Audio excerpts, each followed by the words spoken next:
introduce yourself using the surname of your crush. Assalamualaikum warahmatullahi wabarakatuh. Perkenalkan, nama saya Rizka Lena Putri, NIM 121060017 dari Prodi Bimbingan Konseling Islam kelas 1B.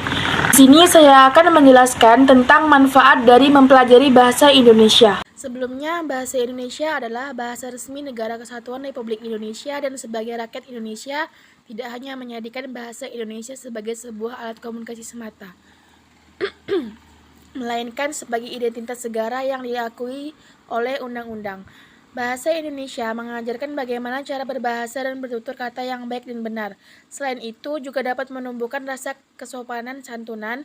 Oleh karena itu, di era globalisasi ini dan ditambah pula dengan maraknya bahasa gaul di kalangan masyarakat, bahasa Indonesia harus tetap terjaga agar tidak memudar seiring dengan perkembangan zaman.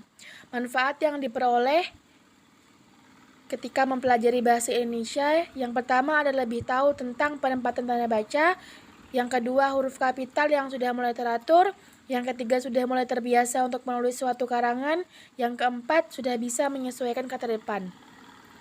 Peranan bahasa Indonesia. Peranan bahasa Indonesia dalam kehidupan sehari-hari secara umum bahasa didefinisikan sebagai lambang. Bahasa adalah alat komunikasi yang berupa sistem lambang bunyi yang dihasilkan alat ucap manusia. Sebagaimana yang telah diketahui bahwa bahasa terdiri atas kata-kata atau kumpulan kata, masing-masing mempunyai makna, yaitu hubungan abstrak antara kata sebagai lambang dengan objek atau konsep yang diwakili kumpulan kata. Fungsi utama bahasa adalah sebagai alat komunikasi atau sarana untuk menyampaikan informasi. Dari sudut pandang linguistik, bahasa Indonesia adalah salah satu dari banyak ragam bahasa Melayu. Peran bahasa Indonesia yang kedua adalah sebagai bahasa nasional, yaitu sebagai lambang kebanggaan bangsa. Rakyat Indonesia patut bangga terhadap bahasa Indonesia, karena tidak semua negara di dunia ini yang memiliki bahasa nasional. Fungsi lainnya dari bahasa Indonesia sebagai identitas bangsa dan sebagai alat pemersatu dan penghubung antar daerah. Hal tersebut dikarenakan negara Indonesia terdiri dari berbagai jenis ras, agama, suku bangsa, dan bahasa yang berbeda di setiap daerah di Indonesia. Dengan bahasa Indonesia, maka setiap warga dari seluruh daerah di Indonesia dapat berkomunikasi dengan baik. Yang terakhir yaitu ada ruang lingkup bahasa Indonesia. Yang pertama itu mendengar.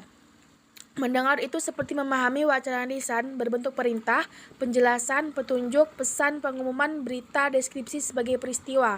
Yang kedua ada membaca. Membaca itu sebagai berbagai karya sastra untuk anak, bisa juga untuk remaja, bisa berbentuk dengan puisi, dongeng, pantun, percakapan, cerita, dan drama. Dan yang ketiga ada berbicara. Berbicara itu menggunakan wacana lisan untuk mengungkapkan sebuah ide atau pikiran. Menulis yaitu untuk mengungkapkan pikiran, perasaan, dan informasi berbentuk karangan sederhana. Sekian dari saya. Wassalamualaikum warahmatullahi wabarakatuh. Terima kasih.